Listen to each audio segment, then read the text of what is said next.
that many people know you. As I look out at you assembled here tonight, I see so many friends and familiar faces. I love that about our school. Again, my name is Callan. I will graduate in less than 3 weeks with a major in exercise science, and I'm very proud to say I've been a member of one of the winningest women's basketball programs at the Division I level. And because of the coaching I have received here, the postseason achievements, tireless work and help of our athletic department, I have a good chance to fulfill my childhood dream of playing in the pro leagues next year in Europe.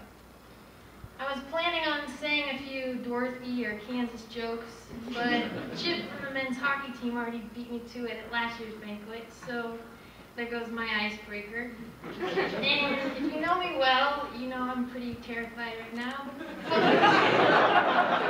Public speaking isn't my greatest strength, even though I seem to somehow fake people out with my post-game interviews. But this is, in fact, probably one of the scariest athletic experiences I have faced. It's even up there with Coach Swanson's puddles. But anyway, like probably most of you, I come from a very sports-minded family.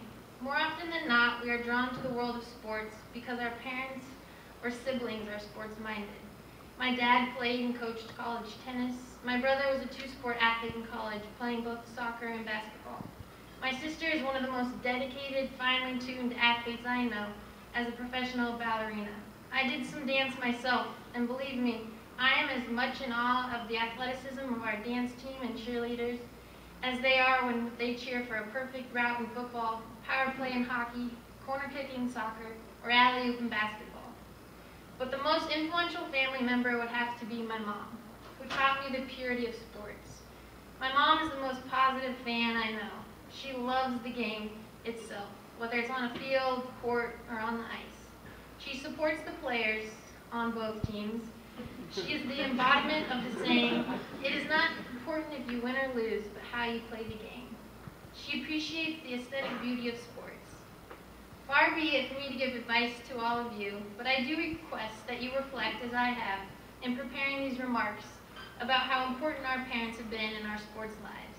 The sacrifices they made through the years in time, energy, to make sure we learned and developed into our sport, got to practices and games, which were sometimes at faraway places at all hours of the day, the emotional support they gave us in victory and defeat, the lessons they taught us regarding self-discipline and goal setting, or as in the case of my mom, the beauty of healthy competition. I know I personally fall down in my failure to thank my parents for all they have done, and I too often take them for granted, especially their 22-hour road trips they make during the season every other weekend. There's also another remarkable group of people I would like to single out here tonight, and that is our coaches.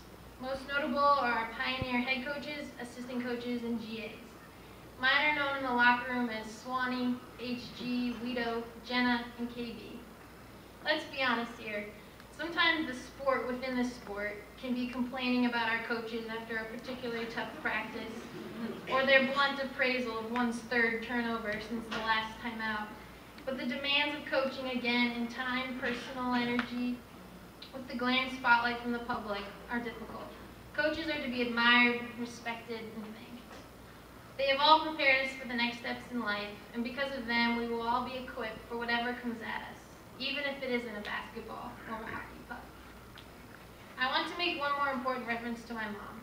She is a dance teacher, and everything in her world must have a theme. Our birthdays, all our holidays, family outings, they all have themes. In fact, she has been known to call basketball uniforms costumes, and the plays we run choreography. So, predictably, she decided SHU stands for Strong Hearts United. I've actually grown to like that. We have very strong hearts at our university, whether it's our volleyball team playing Stanford at the NCAA tournament, our men's tennis team playing nationally ranked teams, our men's ice hockey team facing powerhouses Air Force, or our women's bowling team competing against top teams in the nation.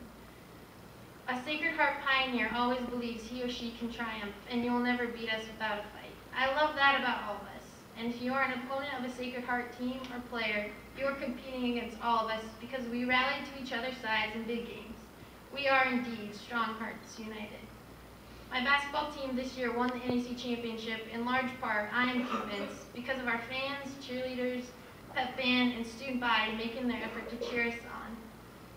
That is one of the great things about sports. They unite a group of people from different backgrounds, all coming together to achieve a common goal. And even if we fall short, sharing that journey is an experience we'll never forget.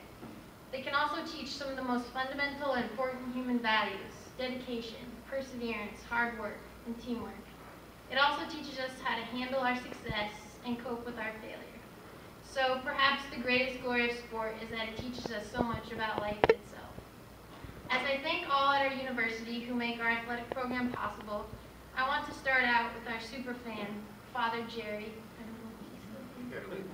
and who was our team's spiritual advisor. Thank you to the Board of Trustees, President Patillo, and the administration, to Athletic Director Don Cook, Associate AD Mark Edzigian, to the tireless athletic communications staff under the leadership of Bill Peterson, who I know will be thankful they won't receive emails from my dad anymore. To Lucy Cox, the academic support staff, to all the trainers, medical advisors, to the student managers, especially one of the best ones ever, and my team's manager, Andrew Owens, and to an already mentioned cheerleaders, dance team, and pep band.